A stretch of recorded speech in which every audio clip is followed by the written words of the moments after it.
Hello YouTube, this is Levi66 with another Magic the Gathering deck tech.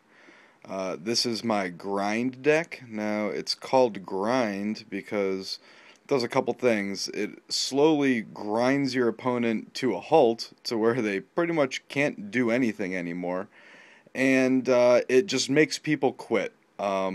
There's so much going on with this deck, and people just see all these counters counting up, and they just get scared, and they usually just forfeit. Um, this is a casual thing, and it's really annoying when my friends forfeit to me in casual play, especially because this deck isn't really as menacing as it seems, but it is really fun to play, and it can deliver some pretty nasty combinations. There's about 3 or 4 different win conditions for this deck, which makes it really flexible. So let's dive into the cards that we got going here. Okay. First thing that the grind is Grindclock. Put a charge counter on it, mill however many cards for each charge counter. Decimator Web, lose 2 life, poison counter, mill 6 cards. And then here we got Contagion Clasp. -1/-1 on a creature, 4 mana to proliferate. Contagion Engine, -1 to each creature player controls and proliferate twice. And 2 Unwinding Clocks.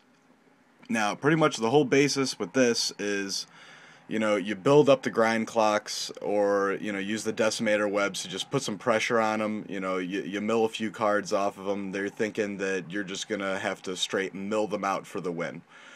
Start bringing out creatures, you drop these down, wipe out their creatures, and build up your grind clock really, really fast. A couple other combinations that are great for this proliferate.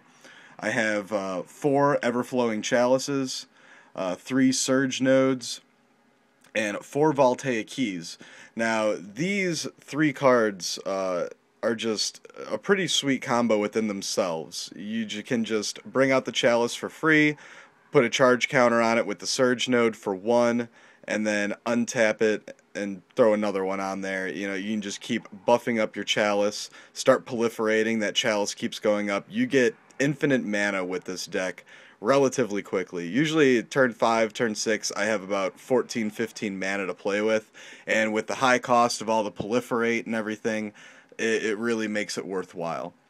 The Unwinding Clock, being able to, once again, untap the Chalice, untap the Proliferate cards, and redo everything all over again, is a really awesome feature.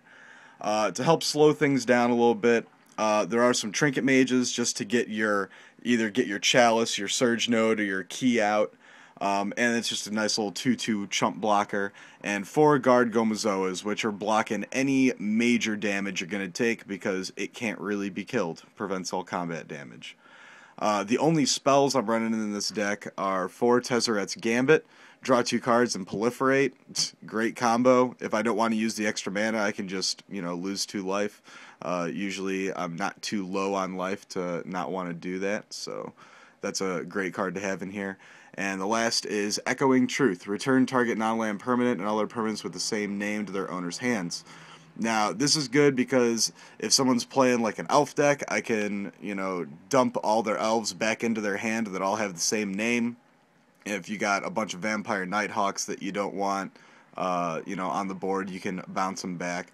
But honestly, what I use them for is on my own cards. And you're going, well, why would you do that? Well, because of Contagion Engine and Contagion Clasp.